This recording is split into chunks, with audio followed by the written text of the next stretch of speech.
आज जगामध्ये वंध्यत्वामधली सगळ्यात मोठी समस्या जी आहे ती पीसीओडी आहे. याचे पीसीओडीच्या केसेस ह्या आता डे बाय डे खूप वाढायला लागलेले आहेत. अगेन त्याला कारण आहे आपली लाईफस्टाईल. पूर्वी बायकांच्या पाळीमध्ये इररेग्युलॅरिटीज ह्या फारशा दिसत नव्हत्या. काय घडतंय की दर महिन्याला येणारी पाळी ही हळूहळू 1.5 महिन्यांनी 2 महिने मग 6-6 महिने येत नाही.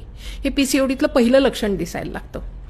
पूर्वी हे लग्नानंतर काही जणींमध्ये दिसायचं. हल्ली शाळेतल्या मुलींमध्ये सुद्धा हे दिसायला लागलं. म्हणजे शाळेत म्हणजे पाळी आता नुकतीच सुरू झाली आणि ती इरेग्युलर किंवा डिलेड मेन्सेस आहे. मग बरेचदा आई काय म्हणते की अरे हो थोडीशी मोठी झाली की होईल आणि मग त्याच्याकडे ती दुर्लक्ष करते आणि हळूहळू ही समस्या अधिक गंभीर व्हायला सुरुवात होते. पीसीओडीमध्ये काय होतं की दोन्ही अंडाशय जी आहेत स्त्रियांच्या शरीरातली त्यामध्ये स्त्रीबीज हे व्यवस्थित तयार होत नाही.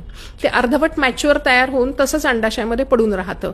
ते बाहेर न आल्यामुळे गर्भधारणेसाठी ते अवेलेबल होत नाही आणि त्याच्या गाठी तयार होतात. ह्या गाठी तयार झाल्यामुळं त्या मुलीला जेव्हा भविष्यामध्ये लग्न झाल्यानंतर प्रेग्नन्सी ठेवायची तेव्हा ती राहत नाही. पीसीओडीचा आयुर्वेदामध्ये विचार जो केलाय तो अष्टौनिंदिती अध्याय आहे त्याच्यामध्ये हा केलेला आहे. पुन्हा मी म्हटलं 2500 वर्षापूर्वी सांगून ठेवलंय. तेव्हा तर लाईफस्टाईल अशी नव्हती पण असं होऊ शकतं हे सांगितलेलं आहे.